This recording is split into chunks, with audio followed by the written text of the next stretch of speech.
Jubilee divine Vincentian ധ്യാന കേന്ദ്രത്തിൽ നിന്നുള്ള ജൂബിലാത്ത ദൈവവചന സന്ദേശത്തിലേക്ക് ഏവരെയും ദൈവനാമത്തിൽ സ്വാഗതം ചെയ്യുന്നു. ഹല്ലേലൂയ. യേശുവേ നന്ദി. ഈ ദൈവവചനം എൻ്റെയും നിങ്ങളുടെയും ജീവിതത്തെ അപഗ്രഥിക്കുന്ന, നമ്മളെ തന്നെ മാറ്റിമറിക്കുന്ന ദൈവത്തിൻ്റെ സജീവമായ ആ വചനം നമ്മൾ ഹൃദയം തുറന്ന് ശ്രവിക്കുമ്പോൾ, നമ്മൾ എവിടെയാണോ ആയിരിക്കുന്നത്, ഏത് മേഖലയിലാണോ ഇപ്പോൾ സഞ്ചരിച്ചു കൊണ്ടിരിക്കുന്നത്, ഏത് അവസ്ഥയിലാണോ കർത്താവ് ഈ വചനം നിങ്ങൾക്ക് നൽകുന്നത്, അത് നിങ്ങളുടെ അവസ്ഥയെ, നിങ്ങളുടെ സാഹചര്യത്തെ മാറ്റാൻ തക്കവണ്ണം നിങ്ങളെ സഹായിക്കുന്നതാണ്. ഹല്ലേലൂയ. യേശുവിൻ്റെ അഭിഷേകം നമുക്കൊന്ന് ചേർന്ന് സ്വീകരിച്ചുകൊണ്ട് പ്രാർത്ഥനയോടെ ഈ ദൈവവചനത്തിലേക്ക് നമുക്കൊന്ന് ചേർന്ന് സ്നേഹത്തോടെ ദൈവസന്നിധിയിൽ തന്നെ നമുക്ക് സമർപ്പിക്കാം. വിശുദ്ധ ലൂക്കായുടെ സുവിശേഷം 24-ാമത്തെ അധ്യായം അവസാനത്തെ ഭാഗത്തിലേക്ക് നമ്മളൊന്ന് പോവുകയാണ്. ദൈവം ഒരു മനുഷ്യനെ ചേർത്ത് വയ്ക്കുന്നത് നിനക്ക് സമാധാനം നൽകാൻ വേണ്ടിയിട്ടാണ്. ഒരു മനുഷ്യൻ്റെ അസ്വസ്ഥതയിലും ഉറക്കമില്ലായ്മയിലും അവൻ്റെ തകർന്ന തരിപ്പണമായ ആ ജീവിത സാഹചര്യത്തിലേക്ക് കർത്താവ് വന്ന് പറയുന്നൊരു കാര്യമുണ്ട്. മോനെ, നിനക്ക് സമാധാനം. ആ സമാധാനം തരുന്ന ദൈവത്തിൻ്റെ ശക്തിയാണ് ഇന്ന് ഈ കേൾക്കാൻ പോകുന്ന ദൈവവചനത്തിൽ ഇന്ന് നിങ്ങൾക്ക് നൽകാൻ പോകുന്നത്. കാരണം കർത്താവിൻ്റെ തിരുരക്തമാണ് നമുക്ക് സമാധാനം തരുന്നത്. കർത്താവിൻ്റെ തിരുരക്തമാണ് നമ്മെ പാപങ്ങളിൽ നിന്ന് മോചിപ്പിക്കുന്നത്. കർത്താവിൻ്റെ തിരുരക്തമാണ് രക്ഷ നൽകി അനുഗ്രഹിക്കുന്നത്. കർത്താവിൻ്റെ തിരുരക്തമാണ് നിത്യജീവൻ നൽകി നമ്മെ അനുഗ്രഹിക്കുന്നത്. ആ തിരുരക്തം ദൈവവചനത്തിലൂടെയാണ് നാം ഹൃദയത്തിലേക്ക് കൊണ്ടുവരുന്നത്. ഹല്ലേലൂയ, ഹല്ലേലൂയ. യേശുവേ നന്ദി. ഈ ദൈവവചന ഭാഗം ശ്രദ്ധയോടെ നമ്മൾ കേൾക്കുകയാണ്. ലൂക്കായുടെ സുവിശേഷം 24-ാമത്തെ അധ്യായം 36 മുതലുള്ള തിരുവചനങ്ങൾ. ആദ്യ വചനം എങ്ങനെയാണ്? അവർ ഇത് പറഞ്ഞുകൊണ്ടിരിക്കുമ്പോൾ യേശു അവരുടെ മധ്യേ പ്രത്യക്ഷനായി അവരോട് അരുളി ചെയ്തു. യേശു അവരുടെ മധ്യേ പ്രത്യക്ഷനായിട്ട് അവരോട് അരുളി ചെയ്തു. ദൈവം വചനം സംസാരിക്കാൻ പോവുകയാണ്. ദൈവവചനത്താൽ തകർന്ന ആ മനുഷ്യരെ, ശിഷ്യന്മാരെ ശക്തിപ്പെടുത്താൻ പോകുന്ന ഒന്നാമത്തെ വചനഭാഗമാണിത്. നിങ്ങളൊന്നുകൂടി ശ്രദ്ധയോടെ കേൾക്കണം ഈ വചനം. അവർ ഇത് പറഞ്ഞുകൊണ്ടിരിക്കുമ്പോൾ, പ്രിയമുള്ളവരെ, എന്താണ് ആ വചനത്തിൻ്റെ അർത്ഥം? യേശു പറയുകയാണ്, അവർ ഇത് പറഞ്ഞുകൊണ്ടിരിക്കുമ്പോൾ. ഇപ്പോൾ നിങ്ങളൊരു കുടുംബത്തിൽ തർക്കത്തിൽ ആയിരിക്കുന്ന സമയമാണെങ്കിൽ, നിങ്ങളൊരു ജോലി സ്ഥലത്ത് അഭിപ്രായ വ്യത്യാസങ്ങളിലൂടെ കടന്നു പോകുന്ന സമയമാണെങ്കിൽ, നിങ്ങളുടെ മനസ്സ് കലുഷിതമായിട്ട് അസ്വസ്ഥതയിൽ നിറഞ്ഞ് ദുഃഖത്തിൻ്റെ, നിരാശയുടെ പടുകുഴിയിലായിരിക്കുന്ന ഒരു വ്യക്തിയാണെങ്കിൽ, നിങ്ങൾ എന്തൊക്കെയോ അസ്വസ്ഥതയോടെ ഇങ്ങനെ സംസാരിച്ചു കൊണ്ടിരിക്കുന്ന സമയമാണെങ്കിൽ, ഈശോ ആ വ്യക്തിയോട് പറയുന്ന കാര്യം ഇതാണിത്. എന്താ പറഞ്ഞത്? അവരുടെ മധ്യേ പ്രത്യക്ഷനായി യേശു അവരുടെ ഇടയിലേക്ക് ഇറങ്ങി വരികയാണ്. അരികിലേക്ക് ഇറങ്ങി വന്നിട്ട് അടുത്ത വചനം ഇതാണ്: യേശു അവരോട് അരുളി ചെയ്തു. യേശു വചനം നൽകാൻ പോവുകയാണ്. പ്രിയമുള്ളവരെ, ഇത് നിങ്ങൾ ഏത് അവസ്ഥയിലാണ്, ഏത് സാഹചര്യത്തിലാണ് ഇത് കേൾക്കുന്നെങ്കിൽ, നിങ്ങളോട് യേശു പറയുകയാണ്, ഇത് ദൈവവചനമാണ്. ഈ കേൾക്കുന്ന ഈ വചനം നിങ്ങളെ മാറ്റാനുള്ളതാണ്. ദൈവം പറഞ്ഞു ഓർത്തു. അടുത്ത വചനം നിങ്ങൾക്കുള്ളതാണ്. നിങ്ങൾക്ക് സമാധാനം. ഹല്ലേലൂയ. ചേർന്ന് പറഞ്ഞ ഹല്ലേലൂയ. ഈ വചനം പറഞ്ഞ കാര്യം ഇതാണ്. അപ്പം അതിനർത്ഥം അസ്വസ്ഥതയിലായിരിക്കുന്ന സമൂഹമാണ്, നിരാശയിൽപ്പെട്ട സമൂഹത്തോടാണ് ഈശോ പറഞ്ഞു വരുന്നത്. സമാധാനമില്ലാതിരുന്ന ആ മനുഷ്യരോട് യേശു പറഞ്ഞു, നിനക്ക് സമാധാനം ഞാൻ തരാൻ പോവുകയാണ്, നിനക്ക് സന്തോഷം തരാൻ ഞാൻ പോവുകയാണ്. കാരണം നിന്റെ മധ്യത്തിൽ ഇതാ ഞാൻ പ്രത്യക്ഷനായിട്ടുണ്ട് ഈ ദൈവവചനത്തിലൂടെ. ഹല്ലേലൂയ, ഹല്ലേലൂയ. യേശുവേ നന്ദി. പ്രിയമുള്ളവരെ, അടുത്ത വചനം യേശു പറയുകയാണ്. യേശു ഇങ്ങനെ സമാധാനം പറഞ്ഞു. നീ സമാധാനത്തോടെ ഇരിക്കണം, നീ സന്തോഷത്തോടെ ഇരിക്കണം. നീ എന്തൊക്കെയോ അസ്വസ്ഥതകൾ നിന്റെ ജീവിതത്തിൽ തെന്നി മാറിക്കൊണ്ടിരിക്കുന്നുണ്ട്. നിന്റെ മനസ്സ് അസ്വസ്ഥമാകുന്നുണ്ട് ഈ നിമിഷം. യേശു പറഞ്ഞു, അടുത്ത് പോയിട്ടാണ് പറഞ്ഞത്, അകലങ്ങളിലല്ല പോയി പറഞ്ഞത്. അടുത്ത് വന്ന് ഈശോ, നിന്റെ അടുത്ത് യേശു ഉണ്ട്. നീ ഒന്ന് കണ്ണടച്ചാൽ യേശു നിന്റെ കൂടെ ഇറങ്ങുന്നുണ്ട്. നിന്നോട് പറയുന്ന വചനം എന്താ? നീ വേറെ ഒന്നും ചിന്തിക്കണ്ട, നിനക്ക് സമാധാനം. ഹല്ലേലൂയാ, ഹല്ലേലൂയാ, ഹല്ലേലൂയാ. നീ നിന്നോട് തന്നെ പറയുക. എന്നോട് ഈശോ പറയുന്ന ഈ സമയത്ത്, എടാ നിനക്ക് സമാധാനമെന്ന്. എന്തൊരു ആശ്വാസമാണല്ലോ ഈ വാക്കിൻ്റെ അർത്ഥം. എന്നിട്ട് ഈശോ അടുത്ത വചനം പറയുകയാണ്, അവർ ഭയന്ന് വിറച്ചു. ഭൂതത്തെയാണ് കാണുന്നതെന്ന് അവർ വിചാരിച്ചു. നിങ്ങൾ എന്താണ് ഇപ്പോൾ വിചാരിക്കുന്നത്? നിങ്ങളിപ്പോൾ ചിന്തിക്കുന്നത് എന്താണ്? നിന്റെ ഹൃദയത്തിൽ ഈ സമയം കടന്നു പോകുന്നത് എന്താണ്? നീ പറ. യേശു പറഞ്ഞു, അവൻ്റെ ഹൃദയത്തെ കണ്ടിട്ട് ഈശോ പറയുകയാണ്, അവരെ ഭയന്ന് വിറച്ചു. എന്നെ അവർക്കത്ര മനസ്സിലായിട്ടില്ല. ഞാൻ നിന്റെ കൂടെ നടന്നിട്ടും, ഞാൻ നിന്റെ എല്ലാ കാര്യങ്ങളിൽ ഇടപെട്ടിട്ടും നിനക്കെന്നെ മനസ്സിലായില്ല അല്ലേ? നീ എന്താ വിചാരിക്കുന്നത്? നീ ഒരു ഭൂതത്തെ പോലെയാണ് എന്നെ കാണുന്നത്. കാരണം നിന്റെ ഹൃദയത്തിൽ എനിക്കുള്ള സ്ഥാനം അങ്ങ് വിദൂരത്തായിക്കൊണ്ടിരിക്കുന്നു. പ്രിയമുള്ള ദൈവജനമേ, നിങ്ങൾ ഈ വചനം കേൾക്കുമ്പോൾ വളരെ ശ്രദ്ധയോടെ എൻ്റെ ജീവിതത്തിലേക്ക് നൽകുന്ന ഒരു വലിയ അഭിഷേകത്തിൻ്റെ വചനമാണിത്. ഒരു ഭൂതത്തെ പോലെയാണ് അവർ കാണുന്നതെന്ന് യേശു പറയുകയാണ്. അവരങ്ങനെയാണ് കാണുന്നത്. അവരുടെ ഹൃദയം അങ്ങനെയാണ്. അവർ ഹൃദയത്തിലെ ഭയമാണ്. പ്രിയമുള്ളവരെ, യേശു പറയുന്നൊരു വലിയ സത്യം ഇതാണ്: ഞാൻ നിൻ്റെ അടുക്കൽ വന്നാൽ നിനക്ക് ഭയം ഉണ്ടാകാൻ പാടില്ല. ഞാൻ നിൻ്റെ അടുക്ക് കൂട്ടുകൂടിയാൽ നീ ഒന്നിനെയും ഭയപ്പെടേണ്ട ആവശ്യമില്ല. നിന്നെ തകർക്കാൻ ഒരു ശക്തിക്കും സാധിക്കില്ല. നീ ഭയപ്പെടണ്ട, വിറയ്ക്കേണ്ട ആവശ്യമില്ല. ഭയമോ വിറയലോ നിനക്ക് വേണ്ട. കാരണം എന്താ? ഈശോ അടുത്തൊരു കാര്യം കൂടി അവരോട് പറഞ്ഞു. അവരോട് ചോദിച്ചു, നിങ്ങളുടെ ഹൃദയം അസ്വസ്ഥമാകുന്നത് എന്തിനാണ് നമ്മളിങ്ങനെ വിഷമിക്കുന്നത്? എന്തിനാണ് ഇങ്ങനെ അസ്വസ്ഥപ്പെടുന്നത്? എന്ത് കാര്യത്തിനാണ് നീ അസ്വസ്ഥപ്പെട്ടിട്ട് നാളെ നിനക്ക് മാറ്റിവെക്കാൻ പറ്റുമോ? ഇല്ല. യേശു പറഞ്ഞുകൊണ്ട്, ഞാൻ കുരിശുമരണം മരിച്ചത് നീ എന്തിനാണ് അസ്വസ്ഥപ്പെടുന്നത്? നിനക്കത് മനസ്സിലായിട്ടില്ല അതിൻ്റെ അർത്ഥം എന്താണെന്ന്. ഞാൻ വേദനകൾ സഹിച്ചത് എന്തിനു വേണ്ടിയിട്ടാണെന്ന് നിനക്കൊരു പിടിയും കിട്ടിയിട്ടില്ല. നീ എന്തിനാണ് ഇങ്ങനെ അസ്വസ്ഥപ്പെടുന്നത്? നിനക്ക് വേണ്ടിയിട്ടല്ലേ, നിന്റെ ജീവൻ സംരക്ഷിക്കാൻ വേണ്ടിയിട്ടാണ് ഞാനിതെല്ലാം കുരിശുമരണം മരിച്ചത്. നിനക്ക് ആ കുരിശുമരണം മരിച്ചപ്പോ ആ രക്തത്തിൽ നിന്നൊഴുകിയ ആ നീർച്ചാല്, ആ രക്തം ഒഴുകിയത് നിനക്ക് വേണ്ടിയിട്ടാണ്. നീ എന്തത് മനസ്സിലാക്കാതെ പോകുന്നത്? യേശു അവനോട് പറയുകയാണ്, നിങ്ങളുടെ അടുത്ത വചനം വളരെ പ്രധാനപ്പെട്ടതാണ്. നമുക്ക് ഒന്ന് ചേർന്ന് വായിക്കാവുന്ന വലിയ സത്യം മറിഞ്ഞു കിടക്കുന്നതാണ്. നിങ്ങളുടെ മനസ്സിൽ ചോദ്യങ്ങൾ ഉയരുന്നെന്താണ്? പ്രിയമുള്ളവരെ, ചില വലിയ പ്രതിസന്ധികളുടെ നടുവിലൊക്കെ നിൽക്കുമ്പോൾ ചില മനുഷ്യർ പറയും, ദൈവമേ എന്തിനാണ് ഈ ജന്മം തന്നത്? എന്തിന് ഈ ജീവിതം തന്നത്? ചിലർ കയറ് പിടിച്ചിട്ടൊക്കെ പറഞ്ഞിട്ടില്ലേ, എന്തിന് എൻ്റെ ജീവിതം ഇങ്ങനെ തകർത്തത്? ദൈവത്തോട് തന്നെ ചോദ്യങ്ങൾ ഉയർത്തുന്നവരുണ്ട്. ചില രോഗത്തിൻ്റെ നടുവിൽ കിടന്ന് പെടയുമ്പോൾ അവര് പറയും, ദൈവമേ എന്തിന് നീ ജന്മം തന്നു? വലിയ മാരകരോഗം, ക്യാൻസർ പോലെയുള്ള വലിയ മാരകരോഗത്തിൽ കടന്നുപോയ ഒരു സഹോദരൻ, കഠിനമായ വേദനയിലൂടെ അദ്ദേഹം നാളുകൾ കടന്നുപോയി. അദ്ദേഹത്തിന് സംസാരിക്കാൻ പറ്റാത്ത വിധം തളർന്നു പോയപ്പോൾ അദ്ദേഹം എഴുതി, ദൈവമേ എന്തിന് ഈ ജീവിതം നീ എനിക്ക് തന്നു? അത്ര വേദനയുടെ നടുവിലും ഒരു മനുഷ്യൻ ചോദിക്കുന്ന ചോദ്യങ്ങൾ ഉയരുന്നു.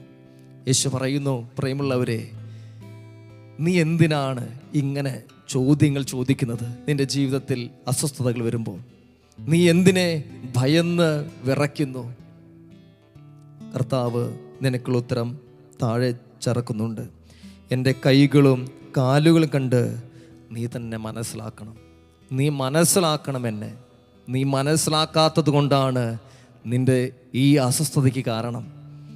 നീ എന്നെ ഒന്ന് സ്നേഹിക്കാത്തത് കൊണ്ടാണ് നീ ഭയന്ന് വിറയ്ക്കുന്നത്. നീ ഒരു കൂട്ടുകാരനെ കാണുമ്പോൾ ഭയം ഒന്ന് വിറയ്ക്കുമോ? ഇല്ല. നീ എന്നെ ഒരു സഹോദരനെ പോലെ, ഒരു കൂട്ടുകാരനെ പോലെ കാണുന്നെങ്കിൽ നീ ഒരിക്കലും ഭയന്ന് വിറക്കില്ല. നീ എന്നെ മനസ്സിലാക്കിയിരുന്നെങ്കിൽ നിന്റെ ഹൃദയത്തിൽ അസ്വസ്ഥത വരില്ല, നിന്റെ ഹൃദയത്തിൽ ചോദ്യങ്ങൾ ഉയരില്ല. പക്ഷെ നിനക്കിപ്പോൾ ചോദ്യങ്ങൾ ഉയരുന്നുണ്ടോ? നീ ചിന്തിക്കണം. ഈ സമയത്തിരുന്ന് ദൈവം നിന്റെ അരികിലുണ്ട്. നിന്റെ മധ്യത്തിൽ, നിന്റെ പ്രശ്നത്തിൽ ഇടപെടാൻ ഇതാ ദൈവവചനത്താൽ വന്നിരിക്കുന്നു. പ്രിയമുള്ളവരെ, ഈശോ നിന്നെ കാണുന്നുണ്ട്. അവസാനം ആ ശിഷ്യന്മാരോട് ചോദിച്ചു, നിന്റെ കരങ്ങളിൽ എനിക്ക് എന്തെങ്കിലും കഴിക്കാനുണ്ടോ? അവിടെ എടുത്തു വെച്ച വറുത്ത മീൻ ശിഷ്യന്മാർ കർത്താവിന് കൊടുത്തു.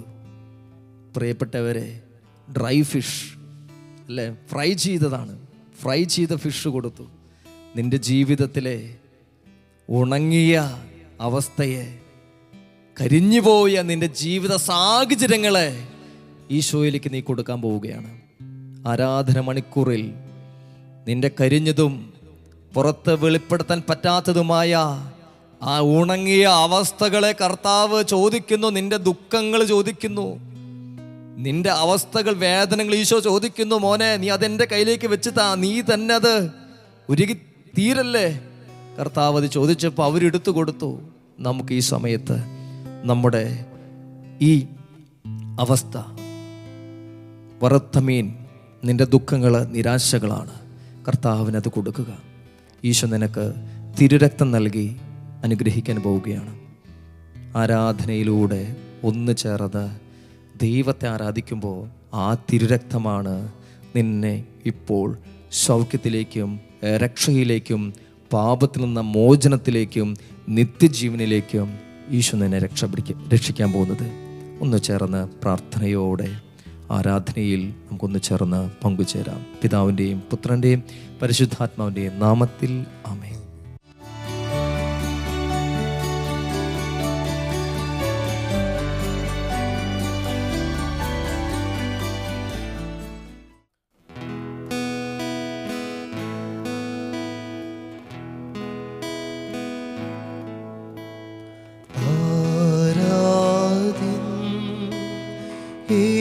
യേശുപരാ വണങ്ങുന്നു ഞാൻ പ്രിയനേ, തേജസ്സിലും നിൻമുഖമിൻ ഹൃദയത്തിനാനന്ദമേ, നിൻ കൈകൾ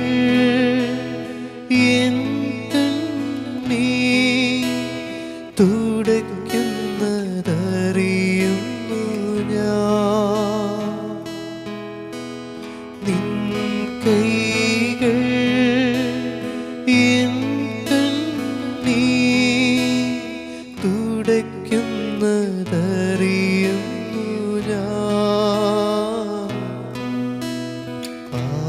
ആരാധ്യൻ യേശുപരാ വണങ്ങുന്നു ഞാൻ പ്രിയനേ,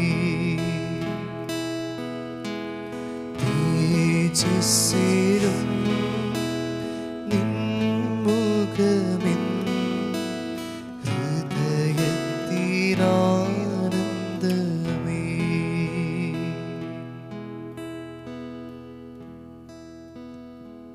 പരിശുദ്ധ പരമാ ദിവ്യകാരുണ്യത്തിന് എന്നേരവും ആരാധനയും സ്തുതിയും പുകഴ്ചയുണ്ടായിരിക്കട്ടെ. പരിശുദ്ധ പരമാ ദിവ്യകാരുണ്യത്തിന് എന്നേരവും ആരാധനയും സ്തുതിയും പുകഴ്ചയുണ്ടായിരിക്കട്ടെ.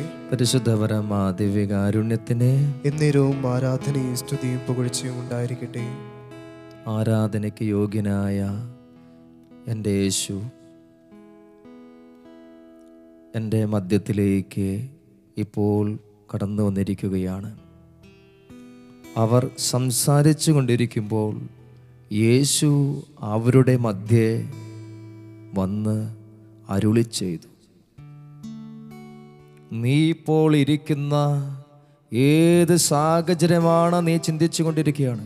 ദൈവമേ, എന്നെ തകർത്ത് കളഞ്ഞല്ലോ, എൻ്റെ ജീവിതം ശരിയാകുന്നില്ലല്ലോ, പ്രിയമുള്ളവരെ, ദുഃഖമെന്ന് പറയുന്നത് നമ്മുടെ കൂടെയുള്ള ഒരു കൂട്ടുകാരൻ്റെ പോലെയാണല്ലോ. സന്തോഷമൊക്കെ അതിഥികളെ പോലെ കടന്നു വരുന്ന സാഹചര്യം. നിങ്ങൾ ദുഃഖത്തിലാണ് കൂടുതൽ സമയം കടന്നു പോകുന്നെങ്കിലും ഈശോ നിന്റെ മുൻപിൽ ആ ദുഃഖത്തിൽ പങ്കുചേരാൻ കടന്നു വന്നിരിക്കുന്ന യേശുനാഥൻ. കാരണം ഏറ്റവും കൂടുതൽ ദുഃഖത്തെ കണ്ടവനാണവൻ, ഏറ്റവും കൂടുതൽ വേദനയിലൂടെ പോയവനാണവൻ. അവന് നിന്നെ മനസ്സിലാക്കും. ഇത് ദുഃഖിക്കുന്ന ഒരു കുഞ്ഞിന് വേണ്ടിയുള്ള യേശുവിൻ്റെ ഇറങ്ങിവരവാണ്. തിരുരക്തം കൊണ്ട് നിന്നെ പ്രകാശത്തിലേക്ക് കൊണ്ടുപോകാൻ, നിനക്ക് സമാധാനം തരാൻ, നിനക്ക് പാപമോചനം തരാൻ, നിന്നെ നിത്യജീവനിലേക്ക് കൊണ്ടുപോകുവാൻ. കണ്ടാലും എത്ര വലിയ സ്നേഹമാണ് അവിടുന്ന് നിന്നോട് കാണിച്ചിരിക്കുന്നത്. 1 യോഹന്നാൻ 1-ാമത്തെ അധ്യായം 7-ാമത്തെ തിരുവചനം ഇങ്ങനെ ഓർമ്മിപ്പിക്കുകയാണ്. അവിടുന്ന് പ്രകാശത്തിലെ ആയിരിക്കുന്നത് പോലെ നമ്മളും പ്രകാശത്തിൽ സഞ്ചരിക്കുന്നെങ്കിൽ നമുക്ക് പരസ്പരം കൂട്ടായ്മയുണ്ടാവുകയും അവിടുത്തെ പുത്രനായ യേശുവിൻ്റെ രക്തം എല്ലാ പാപങ്ങളിൽ നിന്ന് നമ്മെ ശുദ്ധീകരിക്കുന്നു. ഹല്ലേലൂയ, ഹല്ലേലൂയ, ഹല്ലേലൂയ, ഹല്ലേലൂയ. യേശുവിൻ്റെ രക്തം എല്ലാ പാപങ്ങളിൽ നിന്ന് ശുദ്ധീകരിക്കുന്നു. ആദ്യവചനം എന്താ പറഞ്ഞത്? നമ്മെ ശുദ്ധീകരിക്കുന്നത് കർത്താവിൻ്റെ തിരുരക്തമാണ്. നമ്മുടെ പാപങ്ങളിൽ നിന്ന്, മനുഷ്യനെ പാപങ്ങൾ കടന്നു വരാൻ സാധ്യതയുണ്ടെന്ന് മനസ്സിലാക്കിയ യേശു പറഞ്ഞു വെക്കുകയാണ്, അരുളി ചെയ്യുകയാണ്. നമ്മുടെ മധ്യത്തിൽ നിന്ന് കർത്താവ് പറയുകയാണ്. അതല്ല ആദ്യത്തെ വചനം പറഞ്ഞത്, നമ്മുടെ മധ്യത്തിലേക്ക് അവൻ പ്രത്യക്ഷനാവുകയാണ്. എന്നിട്ട് അവരുടെ അവസ്ഥയിലൂടെ യേശു പറയുകയാണ്, നിനക്ക് സമാധാനം. നിനക്ക് എങ്ങനെയാണ് സമാധാനം തരുന്നത്? കർത്താവിൻ്റെ രക്തത്തിലൂടെ പാപങ്ങളിൽ നിന്ന് മോചിപ്പിക്കുമ്പോൾ നിനക്ക് സമാധാനം തരാൻ പോകുന്ന കർത്താവ്. ഹല്ലേലൂയ, ഹല്ലേലൂയ, ഹല്ലേലൂയ, ഹല്ലേലൂയ. വിശുദ്ധ യോഹന്നാൻ വലിയ വെളിച്ചത്തിലൂടെയാണ് ഇത് പറഞ്ഞു വരുന്നത്. യേശു പ്രകാശത്തിലാണ് വസിക്കുന്നത്. ആ പ്രകാശത്തിൽ നമ്മൾ വസിച്ചാൽ, അടുത്ത വചനം, നമുക്ക് കൂട്ടായ്മയുണ്ടാകും. നമ്മൾ തകർച്ചകളല്ല വരുന്നത്, തർക്കങ്ങളല്ല, കലഹങ്ങളല്ല കുടുംബത്തിൽ വരുന്നത്, സമൂഹത്തിൽ വരുന്നത്. നിങ്ങൾ ഒന്നിൻ്റെ പേരിലും കലഹിക്കാൻ പോകില്ല, കൂട്ടായ്മയില്ലാതെ നിങ്ങൾ സംസാരിക്കില്ല. കർത്താവിൻ്റെ തിരുരക്തം ഇല്ലാത്തത് കൊണ്ടാണ് തർക്കങ്ങൾ വരുന്നത്. കർത്താവിൻ്റെ വലിയ തിരുരക്തത്തിന് അഭിഷേകം ചോർന്നു പോയത് കൊണ്ടല്ലേ പലയിടത്തും തർക്കങ്ങൾ വരുന്നത്, തമ്മിൽ തല്ലുന്നത്, സമൂഹങ്ങൾ തമ്മിൽ തർക്കിച്ചുകൊണ്ടിരിക്കുന്നത്. എന്തിൻ്റെ പേരിലാണ്? കർത്താവിൻ്റെ തിരുരക്തം നഷ്ടപ്പെട്ടപ്പോഴല്ലേ. ഈശോ എന്ത് പറഞ്ഞു വരുന്നത്? യേശു പ്രകാശത്തിലാണ് വസിക്കുന്നത്. നിങ്ങൾ കാരണം പ്രകാശം നഷ്ടപ്പെടുകയാണെങ്കിൽ ഓർക്കണം, അവിടെ തിരുരക്തമില്ല. തിരുരക്തം സ്വീകരിച്ച് ആ പാപമോചനം നിങ്ങൾ സ്വീകരിക്കുമ്പോൾ അവിടെ കലഹമില്ല, കുടുംബത്തിലെ തകർച്ചയില്ല, കുടുംബത്തിലേക്ക് ഐക്യം തിരുരക്തം കൊണ്ടുവരികയാണ്. ചേർന്ന് പറയാമോ ഈ വചനത്തോടൊപ്പം? ഹല്ലേലൂയ, ഹല്ലേലൂയ, ഹല്ലേലൂയ, ഹല്ലേലൂയ. യേശുവേ നന്ദി, യേശുവേ നന്ദി. പരിശുദ്ധാത്മാവേ എന്നിൽ നിറയണമേ. ഈ കേൾക്കുന്ന ഈ വചനത്തിൻ്റെ ഈ അഭിഷേകം എന്നിൽ നിറയണമേ. കർത്താവാണ് നിനക്ക് വലിയ ശക്തിയും അഭിഷേകം തരുന്നത്. കൊളോസ്യർക്കാർക്ക് എഴുതിയ 1-ാമത്തെ അധ്യായത്തിൽ 20-ാമത്തെ ഒരു തിരുവചനം നിങ്ങൾക്കുള്ളതാണ്. സ്വർഗത്തിലും ഭൂമിയിലുമുള്ള എല്ലാ വസ്തുക്കളെയും അവനിലൂടെ അവിടുന്ന് തന്നോട് അനുരഞ്ജിപ്പിക്കുകയും, അടുത്ത വചനം, അവൻ കുരിശിൽ ചിന്തിയ രക്തം വഴി സമാധാനം സ്ഥാപിക്കുകയും ചെയ്തു. ഈശോ പറയുന്ന വചനം ഇതാണ്: തിരുരക്തം വഴി നിങ്ങൾക്ക് സമാധാനമാണ്, വേറെ ഒന്നിനും നിങ്ങൾക്ക് സമാധാനമില്ല. പ്രിയമുള്ളവരെ, ആ തിരുരക്തത്തിലാണ് നമ്മൾ ജീവിക്കുന്നത്. നമുക്കൊന്ന് ആലോചിച്ച് നോക്കാം, നമ്മുടെ ചുറ്റുമുള്ള കലഹങ്ങൾ നടക്കുന്നത് തിരുരക്തം സ്ഥാപിക്കാത്തത് കൊണ്ടാണ്, തിരുരക്തത്തെ വിളിച്ച് പ്രാർത്ഥിക്കാത്തത് കൊണ്ടാണ്. ഐക്യമില്ലാതെ അടികൂടുന്നതും, പ്രിയമുള്ളവരെ, യേശുവിൻ്റെ കരത്തിൽ നിന്ന് ഒഴുകുന്ന തിരുരക്തത്തിൻ്റെ വേദന അറിയാത്തത് കൊണ്ടാണ് പലപ്പോഴും നമ്മൾ കലഹിക്കുന്നതും നൊമ്പരപ്പെടുന്നതും. ആ കുരിശിലേക്ക് ഒരു നിമിഷം ഇത് കേൾക്കുന്നവരാരാണെങ്കിലും ഒന്ന് കണ്ണുകൾ അടയ്ക്കാമോ? ആ കണ്ണുകളടച്ച് അവൻ്റെ പിരിച്ചു പിടിച്ച കുരിശിൽ കിടക്കുന്ന രംഗം നിങ്ങൾ ഓർത്തേ. ഒരു ഗാനമുണ്ട്, കണ്ടാലും യേശുവേ, മകനെ, മകളെ, ആ കുരിശിലെ കിടപ്പ് നീ ഒന്ന് ധ്യാനിക്കുമ്പോൾ ഒഴുകുന്ന തിരുരക്തം നിനക്കൊരു ആശ്വാസം തരും, സമാധാനം തരുന്നു. കണ്ടാലോ അറിയുകില്ല യേശുവേ, ഉഴവുചാൽ പോൽ മുറിഞ്ഞിടുന്നു, ഉഴവുചാൽ പോലെ മുറിഞ്ഞു. കണ്ടാലോ മുഖശോഭയില്ല. യേശുവേ, ചോരയാൽ നിറഞ്ഞൊഴുകിയിടുന്നു, മുഴുവനും ഒഴുകി. കണ്ടാലോ അറിയുകില്ല. ഉഴവുചാൽ പോൽ മുറിഞ്ഞിടുന്നു. എന്തിനു വേണ്ടിയാണ് അവൻ മുറിഞ്ഞത്? കണ്ടാലോ മുഖശോഭയിൽ. പ്രാർത്ഥനയോടെ ആരാധന തിരുമൻകൂറിൽ. ചോരയാൽ നിറഞ്ഞൊഴുകിയിടുന്നു, മകനേ, നിനക്ക് വേണ്ടി, മകനേ, നിനക്ക് വേണ്ടി. നീ മാന്യനായിടുവാൻ, നീ നന്നായി ജീവിക്കാൻ വേണ്ടിയാണ്. മകളേ, നിനക്ക് വേണ്ടിയാണ് മകനേ, നിനക്ക് വേണ്ടിയാണ് മകളെ. നീ മാന്യയായിടു, നിനക്ക് സമാധാനം തരാൻ വേണ്ടി അവൻ ഉരുകി. കാൽവരിയിൽ നിനക്കായി പിടഞ്ഞിടുന്നു, അവൻ അഭിനയിക്കല്ലായിരുന്നു, അവൻ ജീവിക്കായിരുന്നു. നിനക്കായി തുളയ്ക്കപ്പെട്ടു, മകളേ, നീ നോക്കുക. ആമേൻ. അഭിഷേകത്തോടെ നിനക്കായി തകർന്നിടുന്നു, നിനക്കായി. യേശുവേ, നിങ്ങളൊന്ന് ചിന്തിച്ചോ, കണ്ണുകൾ അടച്ചു തന്നെ രക്തം ഒഴുകട്ടെ ഈ സമയത്ത്. യേശുവേ, നിന്റെ എല്ലാ ദുഃഖങ്ങളും യേശു എടുത്തു മാറ്റട്ടെ. ഹെബ്രായർക്ക് എഴുതിയ ലേഖനം 9:12, കാളകളുടെ രക്തമല്ല അത്, സ്വന്തം രക്തമാണ് അവൻ നിനക്ക് തന്നത്. സ്വജീവൻ വെടിഞ്ഞുള്ള സ്വന്തം രക്തം നൽകി നിനക്ക് എന്താണ് തരുന്നത്? നിന്നെ നിത്യജീവൻ നൽകി അനുഗ്രഹിക്കുകയാണ്, രക്ഷ നൽകി അനുഗ്രഹിക്കുകയാണ്. വചനം ഇതാണ്, എഫെസോസ്യർക്ക് എഴുതിയ ലേഖനം 1-7, അവിടുത്തെ കൃപയുടെ സമൃദ്ധിക്കൊത്ത്. യേശുവിൻ്റെ ഒരു കൃപയുണ്ട്, സമൃദ്ധിയാണത്. ആ കൃപയ്ക്കൊത്ത് നമ്മുടെ യേശു ക്രിസ്തുവിൽ പാപമോചനവും, അടുത്ത വചനം ഇതാണ്, അവൻ്റെ രക്തം വഴി രക്ഷയും കൈവന്നിരിക്കുന്നു. ഹല്ലേലൂയാ, ഹല്ലേലൂയാ, ഹല്ലേലൂയാ, ഹല്ലേലൂയാ. നാം ഇപ്പൊ കേട്ടുകൊണ്ടിരിക്കുന്ന ഈ വചനമാണ്.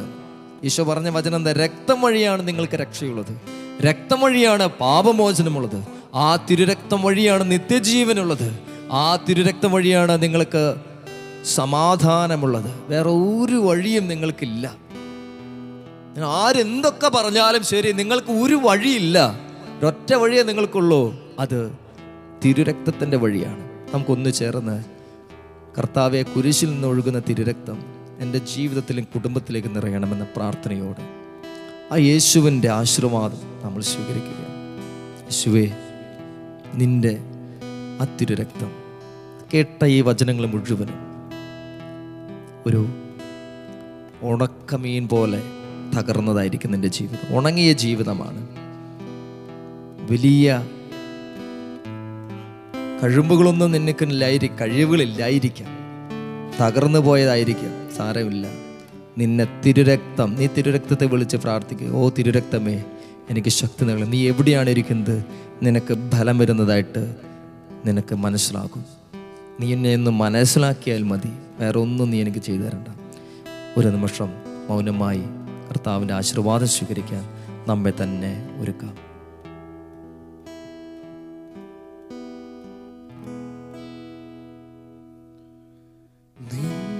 കരത്തിൻ ആശ്ലേഷം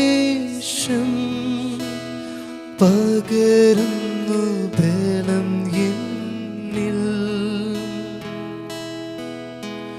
നിൻ കൈകൾ എൻ കണ്ണീർ തുടയ്ക്കുന്നതറിയുന്നു ഞാൻ. ആരാധ്യൻ യേശുപരാ, വണങ്ങുന്നു ഞാൻ പ്രിയനേ. തേജസ്സിലും നിൻ മുഖമിൻ ഹൃദയത്തിനാനന്ദമേ.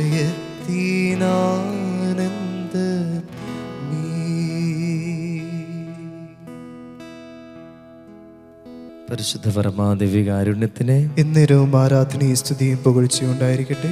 പരിശുദ്ധ പരമാദിവ്യകാരുണ്യത്തിന് എന്നേരവും ആരാധനയും സ്തുതിയും പുകഴ്ചയും ഉണ്ടായിരിക്കട്ടെ. പരിശുദ്ധ പരമാദിവ്യകാരുണ്യത്തിന് എന്നേരവും ആരാധനയും സ്തുതിയും പുകഴ്ചയും ഉണ്ടായിരിക്കട്ടെ.